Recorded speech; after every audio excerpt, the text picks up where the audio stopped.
Myslíte, že táto euromisia môže mať pre Slovensko ešte nejaké vážne negatívne konsekvencie?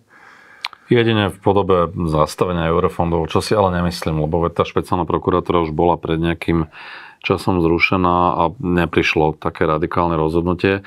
Mohlo by sa to stať v prípade, že by bol zrušený aj špecializovaný trestný súd. Čo inak ja som hovoril už vtedy, keď rušili tú prokuratúru, že by mohli neskôr použiť argument, že veď už žiadne kauzy nie sú, lebo nie je žiaden nápad, už sa nič nevyšetruje, na čo je ten súd. Hej? Že stratili ako keby opodstatnenie. S týmto argumentom zatiaľ neprišli, ale keby prišli, tak tam si viem predstaviť, že tá ingerencia tej Európskej únie by bola oveľa tvrdšia. V tejto chvíli to vnímam len ako zdvihnutý nejaký varovný prst, ktorý vlastne aj tak možno naznačuje, že nepokračujte. A možno presne ten súd špecializovaný môže byť tou hranicou. Ale tak to špekulujeme, len to tak odhadujem, lebo na to súdnictvo je EÚ oveľa citlivejšie.